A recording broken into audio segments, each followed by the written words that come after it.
जलालत बन गई, पाकिस्तान में जलालत बन गई। पहला मसला तो यह है भी महंगाई की वजह नाल मैं मोटरसाइकिल तोड़ी है जी। मैं कुछ शौक नाल मोटरसाइकिल नहीं तोड़ी। पेट्रोल महंगा होना सी ते पेट्रोल नहीं मिल रहा सी। जे किरू मिलता भी सी ते 50 का ते 100 का देंदे सन, इस उत्ते पेट्रोल नहीं देंदे सन। मैं एक दो पंपां ते गया दा तो उत्थे मैंने पेट्रोल नहीं मिला जी। मैं गया फिर चौथे पंप ते जी गया, मैं गया तो उत्थे मैं गया तो मैं भाई जान मैंने 500 का पेट्रोल दे दो जी। उन्हें क्या यार दूर उन्हें 500 का, साढ़े को 100 रुपए का भी नहीं है, साढ़े को तो ही खत्म किया, उन्हें गाड़ी मुका दी जी। अस्सलाम वालेकुम, मैं हूं आपका मेज़बान अली बादामी। मेरे साथ जो शख्स बैठा आप देख रहे हैं इसका नाम है फाकू भुट्टा। ये एक सोशल मीडिया का स्टार है। ये जब भी मुल्क में महंगाई आती है, पेट्रोलियम मसनूआत की कीमतों में इजाफा होता है या इस मुल्क में जो भी क्राइसिस आते हैं, चाहे हुकूमत जिसकी भी हो, चाहे वो PTI की हो, नून लीग की हो या PDM की, ये बंदा अपना अनोखा और अनोखे तरीन तरीके से अपना एहतजाज रिकॉर्ड करवाता है। हम इससे जानते हैं कि क्या माजरा है। गुज़श्ता दिनों इसने एक वीडियो बनाई जब पेट्रोलियम मसनूआत की कीमतों में इजाफा हुआ। इसने अपनी बाइक को एहतजाज रिकॉर्ड करवाते हुए अपनी बाइक को तोड़ा और हम इनसे ही पूछते हैं कि क्या माजरा है। सोशल मीडिया पर बड़े इस बंदे के चर्चे हैं। अस्सलाम वालेकुम। वालेकुम सलाम जी। जनाब आपका नाम क्या है? मेरा नाम जी फाकू भुट्टा जी। बहुत ज़बरदस्त। अच्छा, ये जो गुज़श्ता दिनों आपने जो अपनी बाइक तोड़ी है महंगाई की वजह से और सोशल मीडिया पर बड़े चर्चे हैं इस वीडियो के जो आपने बनाई है, क्या माजरा था, उसका क्या सीन था? उसका सीन यही हैगा सी बई ओदा पेट्रोल महंगा होना सी ते पेट्रोल नहीं मिल रहा सी। जे किरू मिलता भी सी ते 50 का ते 100 का देंदे सन, इस उत्ते पेट्रोल नहीं देंदे सन। मैं एक दो पंपां ते गया दा तो उत्थे मैंने पेट्रोल नहीं मिला जी। मैं तीसरे पंप ते गया, उत्थे उन्हें मैंने 100 रुपए का पेट्रोल दिता है जी। जिस दिन पेट्रोल महंगा होया उस एक रात पहले एक रात पहले की गल, बिल्कुल तुहाडी गल ठीक हैगी जी। ते तीसरे पंप ते मैं गया, उत्थे मैंने 100 रुपए का उन्हें पेट्रोल दिता है जी। वो मैं थोड़ा जहा सफ़र किया तो खत्म हो गया। तुहानू पता है एडा महंगा पेट्रोल है, 100 ना की बनता है। अच्छा, तुहाडा घर ते जिथे पेट्रोल पंप है कितना सफ़र है? तकरीबन हैगा सी 10-15 किलोमीटर जी। ठीक है, वो तो तुहाडा तो 200 का उत्थे ही खत्म हो जाना सी। पीछे की बाई ये तो शुरू होते ही खत्म हो गया जी। 100 रुपए का उनके ऐस महंगाई की आंदा पेट्रोल। तो मैं गया फिर चौथे पंप ते जी गया, मैं गया तो उत्थे मैं गया तो मैं भाई जान मैंने 500 का पेट्रोल दे दो जी। उन्हें क्या यार तू उन्हें 500 का, साढ़े को 100 रुपए का भी नहीं है, साढ़े को तो ही खत्म किया, उन्हें गाड़ी मुका दी जी। मैं उत्थों मोटरसाइकिल रेड़ा जी तो मैंने बड़ा गुस्सा चढ़ गया जी।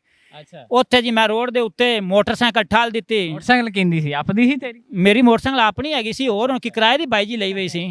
मैं क्या हो सकता है ना को डेरे से चक्की हो चल भाई हटा बच्चों। नहीं एडियां आम को नहीं डेरे ते पंजा वंजा भी जा फाकू लै जा भाई। मेरी आदि जाती सी, मैं किस्तां ते लई हुई सी भाईजान मोटरसाइकिल। ये मोटरसाइकिल भाईजान मेरी जाती आदि हैगी है। लोग कहते ने खरे भी इन्हें जानबूझ के तोड़ी है। मैं जानबूझ के नहीं भाईजान तोड़ी, मैं महंगाई दा सतह मोटरसाइकिल तोड़ी है, मैंने पेट्रोल नहीं मिलिया। ये तुसी पहली बारी तोड़ी है या मैं तो सुनने चाहिए कि तुसी हर बारी जदों महंगाई हुंदी है, पिछली हुकूमत जदों हैगी सी उदों भी तोड़ी है कोई? हाँ जी, उदों मैं एक मोटरसाइकिल भाईजान तोड़ी सी, ये पेट्रोल की वजह नाल ही। पेट्रोल महंगा आया सी तो उदों मैं एक मोटरसाइकिल तोड़ देती सी। ये जिले महंगाई हुंदी है ना, मैं आदे जज्बात काबू नहीं कर सकना। नहीं तो वो आपदा नुकसान करके तुहानू की फायदा हुंदा? मैनू तो फायदा होवे या ना होवे, लेकिन मैं ना हुक्मराना नूं दसना चाहना भी असीं तुहाडे तों इन्ने तंग हैगे हैं भी असीं इस स्टेज ते अपने भैन तुहाडी महंगाई वेख के असीं आदी तोड़ फोड़ भी कर सकने हैगे हैं। उन्हां नूं भी पता लगे ना भी आवाम किड्डी तंग हैगी महंगाई दी वजह। हाँ जी, इसलिए मैं तोड़ी है जी। अच्छा, मैनू ये दसो कि मैं सुना तुसी साइकिल दे भी बड़ा लम्बे लम्बे सफ़र कीते ने, तुहानू सफ़र करने का बड़ा शौक है। मरी भी गया जो की चक्कर है, तुसी करना की चाहते? मैनू ये दसो। बस मेरे शौक है ने जी, वो मैं आदे शौक जिंदगी च पूरा करना। भावें मैं जिड्डा भी तंग हाँ, भावें जी स्टेज ते भी हैगा दा, वो मेरा शौक हैगा सी मरी जाना। पहले मैं गया इत्थों इस्लामाबाद तो फिर मैं अगे मरी गया। एक मेरा मिशन हैगा सी कि मैं लोग गड्डियां ते जांदे ने इस्लामाबाद, तो मेरा मिशन सी कि मैं साइकिल ते इस्लामाबाद जावां जी। अच्छा, मैनू ये दसो कि जदों तुसी मोटरसाइकिल तोड़ी है, जी तोड़ के उस बाद घर ही गए जे, जी, चाची ने कुछ नहीं किया? चाची ने डांट बड़ी मारी है जी। मैंने तो सुनने चाहिए तुसी उस बाद घरी को नहीं गया जाले? नहीं घरी गया सा, पर गया सा 2 दिन बाद। उन्हें आख्या फाकू जी मोटरसाइकिल तोड़ी, वो तो लैके आ पहले हैं। तो फिर वाहवा हुई है उस बाद तो फिर की सीन होया कि वाहवा कोई? उन्हें कहा भी जी मोटरसाइकिल तोड़ी है वो तो लिया हाँ पहले बच्चा ने किवें आप स्कूले गलना है। और मैं आख्या बलिए सबर तक आ रहो, मैं को हल कढ़ ले सा, मैं गुस्से चा ते तोड़ बैठा तो की हो गया। जब पिछली बारी तोड़ी सी उदों की लारा लाया सी? ਉਦੋਂ ਤਾਂ ਕੋਈ ਲਾਰਾ ਵੀ ਨਹੀਂ ਲਾਇਆ ਸੀ ਨਾ, ਉਦੋਂ ਤਾਂ ਮੈਂ ਬਸ ਨਾ शादी हुई वैसे ਹਾਂ ਵੈਸੇ ਸ਼ਾਦੀ ਹੋਈ कितनी ਵੀ देर हो गई है? बच्चे भी कितने? ਮੇਰੀ ਸ਼ਾਦੀ ਹੋਈ ਨੂੰ ਹੋ ਗਏ ਤਕਰੀਬਨ 15-16 ਸਾਲ ਹੋ ਗਏ 6 ਬੱਚੇ ਨੇ ਮੇਰੇ ਕੋਲ ਜੀ। अच्छा, महंगाई की वजह से आपने अपनी बाइक तो तोड़ दी है, जी, जी। ठीक है, आपने हुक्मरानों को भी मैसेज दे दिया है कि जनाब अवाम आपकी महंगाई की वजह से बड़ी तंग आई हुई है। मोबाइल केड़ा रखा है? ਮੋਬਾਈਲ ਸਰ ਮੈਂ ਨੋਕੀਆ ਦਾ ਰੱਖਿਆ ਹੋਇਆ ਜੀ। अच्छा, ਹਾਂਜੀ ਹਾਂਜੀ ਕੰਮ ਕੀ ਕਰਦੇ ਹੋ ਤੁਸੀਂ? ਕੰਮ ਮੈਂ ਤੇ ਇੱਕ ਜ਼ਿਮੀਂਦਾਰ ਹੈਗਾ ਇਹਦਾ, ਉਹਦੇ ਨਾਲ ਮਿਹਨਤ ਮਜ਼ਦੂਰੀ ਕਰਨਾ ਜੀ।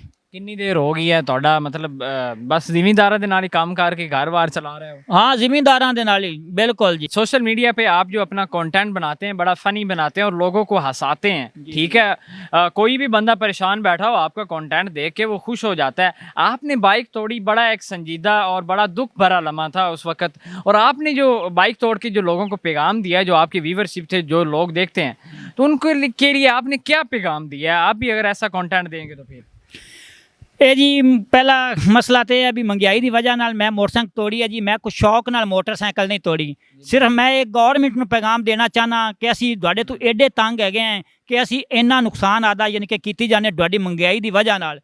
ਵੀ ਨਾ ਤਾਂ ਚਾਈਨਾ ਪੈਟਰੋਲ ਮਿਲਦਾ, ਹੁਣ 10ਵੇਂ ਦੇ 15ਵੇਂ ਦੇ ਪੈਟਰੋਲ ਦੀ ਕੀਮਤ ਵੱਧਦੀ ਪਈ, ਅੰਦਾਜ਼ਾ ਤੁਸੀਂ ਲਾ ਲਓ। ਗਰੀਬ ਬੰਦਾ ਕਿੱਥੋਂ ਅਫੋਰਡ ਯਾਰ ਕਰ ਸਕਦਾ, ਇਹਦਾ ਨਹੀਂ ਕਰ ਸਕਦਾ ਨਾ। बिल्कुल नहीं कर सकते। ਇਹਦੀ ਵਜ੍ਹਾ ਨਾਲ ਬਸ ਮੈਨੂੰ ਗੁੱਸਾ ਚੜਿਆ ਤੇ ਮੈਂ ਤੋੜ ਦਿੱਤੀ। ਲੋਕ ਮੈਨੂੰ ਆਂਦੇ ਯਾਰ ਫਾਕੂ ਤੂੰ ਕਿਉਂ ਮੋਟਰਸਾਈਕਲ ਤੋੜ ਦਿੱਤੀ 50-60 ਹਜ਼ਾਰ ਦੀ।